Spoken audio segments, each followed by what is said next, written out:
এসেছি মাছের পিত্তিগুলো ফেটে গেলে সব তেল মাছটা সব দিতে হয়ে যায়।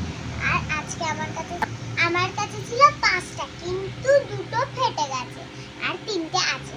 আমি এই দেখুন, আমি একটা যেটা ফেটে গেছে সেটা আপনাদের তুলে দেখাচ্ছি।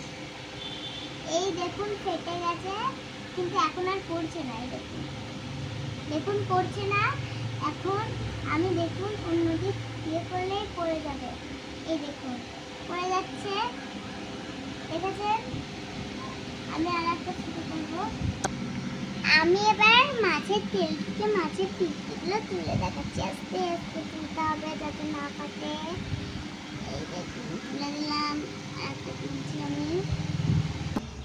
এই দেখুন আমি একটা তুলেছি আর একটা তুলছি। আস্তে আস্তে আস্তে আস্তে তোলা হয়ে গেছে। আর একটা আমি তুলছি সবার থেকে বড়, এর জন্য আমি লাস্টে তুলেছি। আস্তে আস্তে আস্তে আস্তে রেখে দিলাম। নিয়ে আমি একটা ফাটাবো। এই দেখুন কাঠি, দেখুন আমি যেটা গ্রিন সেটাই ফাটাচ্ছি। এই দেখুন ফাটছেই না, জোর করে ফাটাতে হচ্ছে। মাছগুলো সরিয়ে রাখি, নাহলে যদি মাছে ছিটকে পড়ে যায় এই পিত্তিগুলো, তাহলে অনেক ছিটকে হয়ে যায়।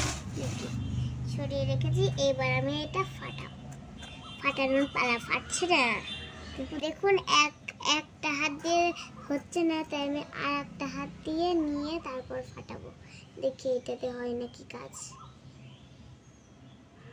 দেখুন এটাতেও কাজ হচ্ছে না, তাহলে কি বলবো। আমি কাঠিতে ফাটছে না, আমি এখন হাতে ফুটো করে দেখাচ্ছি রসটা কেমন। দাঁড়ান ফুটো করে,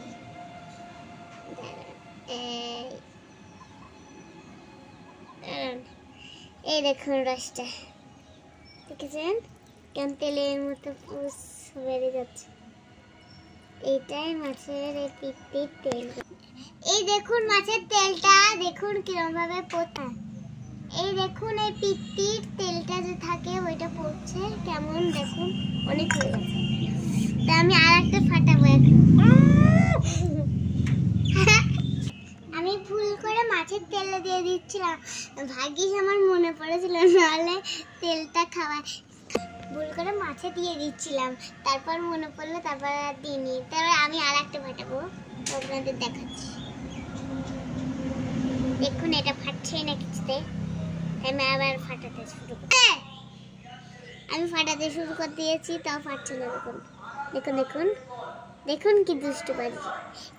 এই দেখুন ফেটেছে। এই দেখুন কিরকম ভাবে পড়ছে।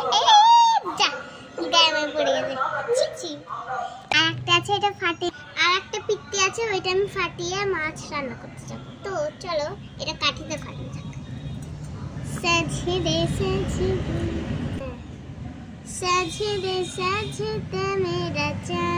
এই দেখুন পড়ছে কেমন হবে, চিউন করে।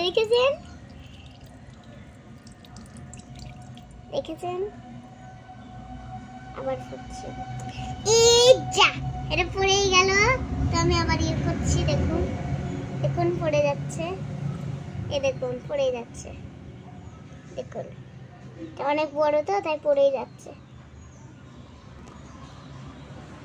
এই দেখুন আর পড়ছেই না। দেখেছেন কি বাজি।